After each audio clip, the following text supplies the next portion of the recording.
করোনার পরে বিজনেস যখন খুবই খারাপ, আমার হাজব্যান্ড হচ্ছে এক্সপোর্ট ইম্পোর্টের বিজনেস করে, তো তখন মানে আমার ওর কিছুই দেখে আমার খুবই মনে হলো যে আমি নিজে যদি কিছু করতে পারতাম, আমার হাজব্যান্ডকে আমি এখন একটু সহযোগিতা করতে পারতাম।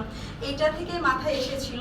তো যখন আমি আমার ফার্স্ট ব্রাঞ্চটা ওপেনিং করি, খুবই ছোট একটা পার্লার, ওইখানে যখন আমি আমার একটা ছিল যে আমি লাস্ট 5 লাখ টাকার মধ্যে হচ্ছে এটা আমি শেষ করব। তো হাতে কিছু টাকা ছিল, আবার কিছু ধার করে, তো যখন কাজ স্টার্ট করলাম দেখি সেলুন এমন একটা বিজনেস অনেক টাকা লাগে, লাস্টে গিয়ে 15 লাখ টাকা পর্যন্ত মানে ঠেকেছিল। আর ওই যে 10 লাখ টাকা মানে অ্যারেঞ্জ করতে ওই সময়ে ঠিক কতটা কষ্ট করতে হয়েছে এখন আমার মনে পড়লে মানে আমার মাথা মানে ঘুরে যায় যে তখন ওই 15 লাখ টাকা যে কিভাবে এনেছি এবং কত রিস্কের সময়, যেটা তো খারাপও হতে পারতো, কিন্তু আমার একটা আত্মবিশ্বাস ছিল যে ইনশাল্লাহ আমি পারবো। আমি ভেঙে পড়িনি। আমি এমনও রাত গেছে যে সারা রাত কাজ করেছি, ঘুমাইনি, অনলাইনে কাজ করেছি, এখন পর্যন্তও করি, পরিশ্রম করি।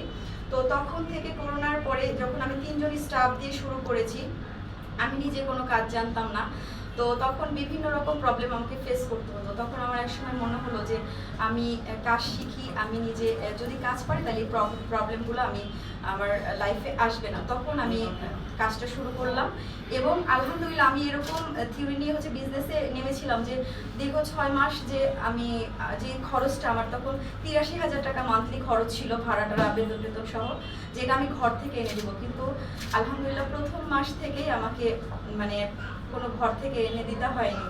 আমার প্রথম মাস থেকে আলহামদুলিল্লাহ আমি মানে সমান হয়েছে। তারপরে এখন পর্যন্ত যতটুকু মানে আসছে ওইখান থেকে এসেছে। এবং আমি আমার লাইফে অনেক কষ্ট করেছি, সেটা আমার হাজব্যান্ডের কাছে আসার পরে আমি কোনো কষ্ট করিনি। আমার হাজব্যান্ডের কাছে আসার আগে আমি ওই যে আবার বলি যে আমি সত্যি কখনো ফেরেশতা দেখি নাই, কিন্তু আমার চোখে সে ফেরেশতার থেকে কোনো অংশ কম নাই। কারণ আমার লাইফে হচ্ছে মানে আমার লাইফ মানুষ, ওই যে আপনারা বললেন না যে সেলিব্রিটি, আমার আসলে সেলিব্রিটি কোনো কিছু প্রয়োজন নেই। আমার কাছে মনে হয়েছে যে এই মানুষটা আমার কাছে সব থেকে বড় সেলিব্রিটি। এই জন্য আমি কোনো সেলিব্রিটিকে এখানে ইনভাইট করিনি।